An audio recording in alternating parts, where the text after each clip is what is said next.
రాజు గారు కంక్లూడ్ చేద్దాం. ఇప్పుడు నిర్వాసితులకు సంబంధించి సాక్షాత్తు ఈనాడులోనే వెలుగొండ వెలుగుల్లో పునరావాస వెలితి అనే నిన్న ఆదివారం నాడు ఒక సుదీర్ఘమైనటువంటి కథనం వచ్చింది. మనకంత అన్నిటి మీద చర్చించే టైం లేదు, కానీ ఇప్పుడు ఆ కథనంలోనే చెప్పారు 85% మందికి ప్యాకేజీ అందించారని చెప్పి. అలాగే ఈరోజు దానికి ఆ కథనానికి ఆన్సర్ చేస్తూ కన్సర్న్డ్ కలెక్టర్, అక్కడ కలెక్టర్ కూడా మేము అన్నీ కూడా ఆన్ టార్గెటే కంప్లీట్ చేస్తున్నాము, ఒక 7 కాలనీలు సిద్ధం చేస్తున్నామని అంటున్నారు. నాకు అర్థం కాని విషయం, ఈ రీహాబిలిటేషన్ అండ్ రీసెటిల్మెంట్ యాక్ట్ వచ్చిన తర్వాత ఈ పునరావాసం కింద వాళ్ళందరినీ, బాధితులు ఎవరైతే ఉంటారో వాళ్ళందరికీ ఈ సౌకర్యాలన్నీ కల్పించిన తర్వాత కదా ప్రాజెక్ట్ పూర్తి చేయడం మీద దృష్టి పెట్టాలి. 85% అయితే కంప్లీట్గా 100% కాదు కదా. కానీ ప్రాజెక్టు మాత్రం జాతికి అంకితం చేయడానికి మరి ఈ నెలాఖరులోనే ముహూర్తం పెట్టేశారు కదా.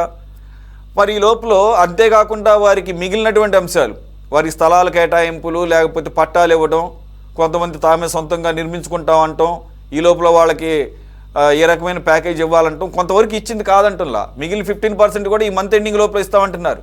నేనేమంటున్నానంటే ఈ లోపల ఇల్లు ఎప్పుడు కట్టుకోవాలి, వాళ్ళు ఎప్పుడు అప్పటి వరకు అద్దెళ్లలో ఎట్లా ఉంటారు, వీళ్ళందరినీ ఒక సేఫ్ జోన్లో పెట్టిన తర్వాత కదా ఇవి చేయాలని ఆర్ఆర్ యాక్ట్ చెప్తుంది నాకు గుర్తున్నంత వరకు. లేదంటే వెసులుబాటులో ఉన్నాయా? సురేష్ గారు, జనరల్ గా ఏంటంటే అదే మన దేశంలో ఉన్న దౌర్భాగ్యం.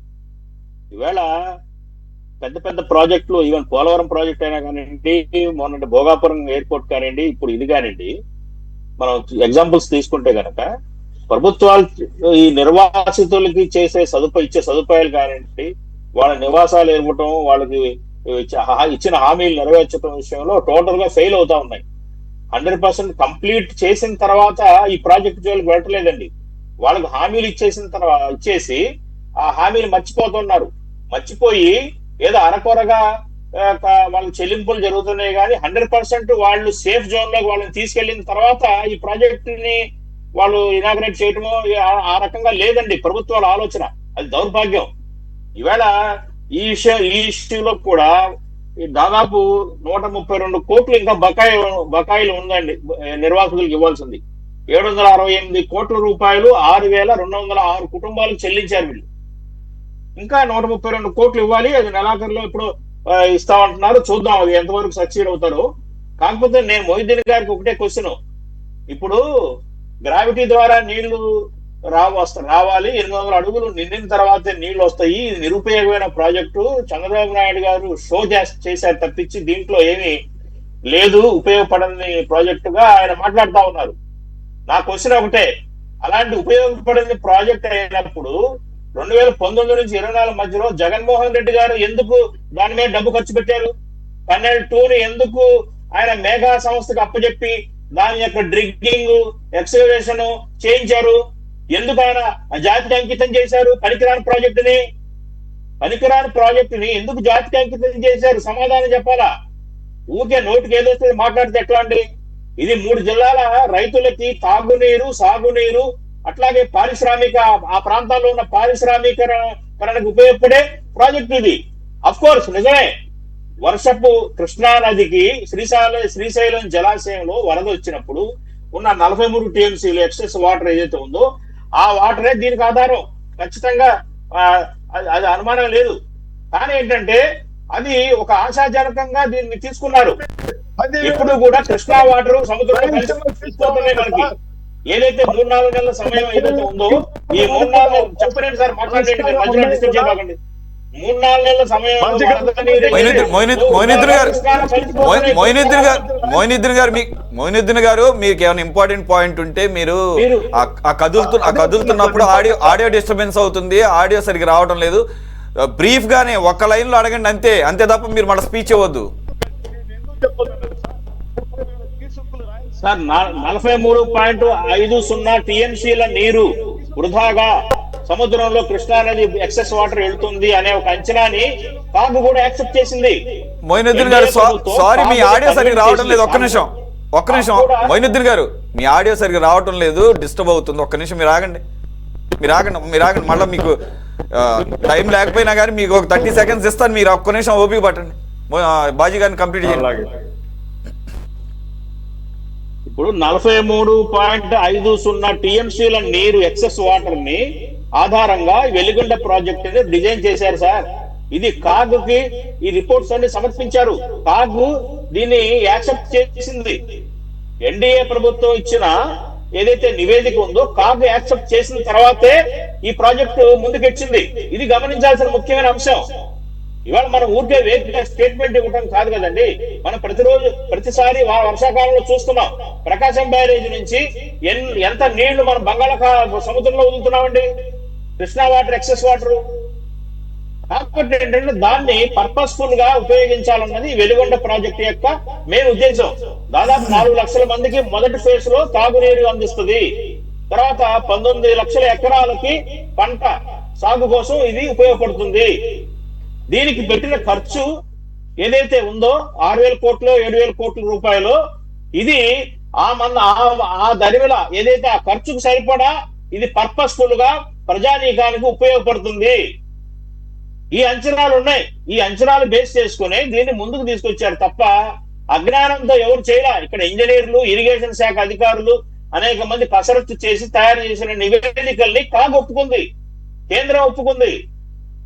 అట్లాగే Krishna water base development authority కూడా యాక్సెప్ట్ చేసిన తర్వాతే ఇది ఫేజ్ 1, ఫేజ్ 2 పనులు ముమ్మరంగా ముందుకు తీసుకొచ్చారు.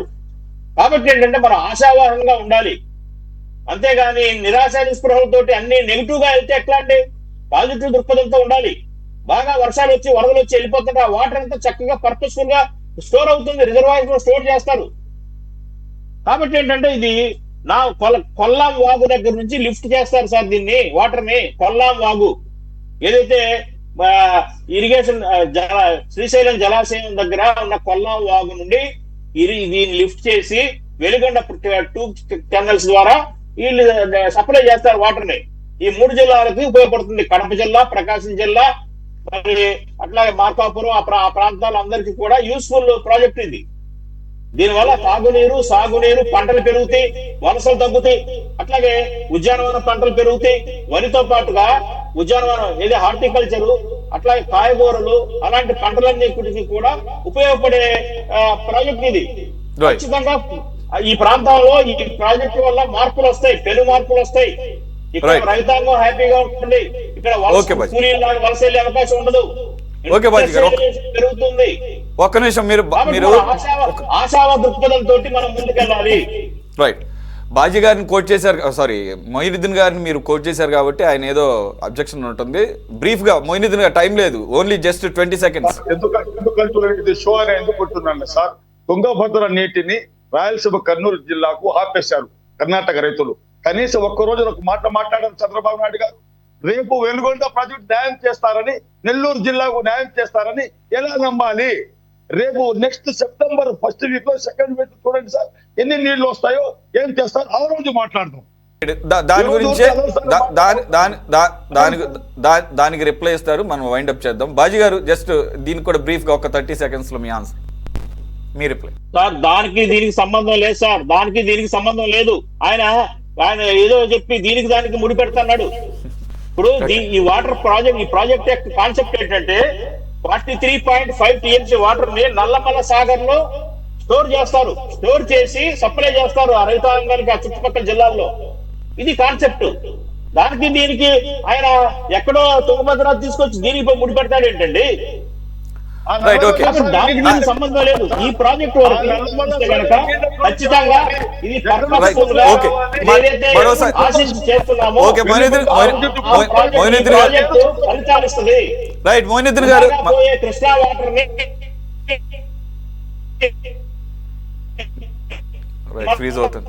చక్కగా వాడుకోవచ్చు, వినియోగించుకోవచ్చు, పంటలు పెరుగుతాయి, తాగునీరు పెరుగుతుంది, తాగునీరు సరఫరా పెరుగుతుంది. రైట్. ఎనీవే, ఇది మళ్ళీ 31వ తారీఖు ఎలాగూ అంకితం చేసే రోజున మళ్ళీ మరోసారి మనం పూర్తి స్థాయిలో దీని మీద మాట్లాడుకుందాము. ఎందుకంటే ఇది అగ్రికల్చర్ అండ్ ఇరిగేషన్కి సంబంధించినటువంటి వ్యవహారం కాబట్టి దీంట్లో కొద్దిగా టెక్నికాలిటీస్ ఉంటాయి. అప్పుడు క్షుణ్ణంగా మాట్లాడుకుందాం. అప్పుడు మీ వాయిస్ మళ్ళీ మీరు పూర్తి స్థాయిలో వినిపించవచ్చు. Anyway, on that note let me wind up this debate right now. Thank you very much for joining. Moinuddin garu, Laxman గారు, బాజీ గారు అండ్ సురేంద్ర నాయుడు గారు. ఇది వాళ్ళ టాప్ డిబేట్. మరో అంశంతో మళ్ళీ కలుద్దాం. Stay tune to city 24/7.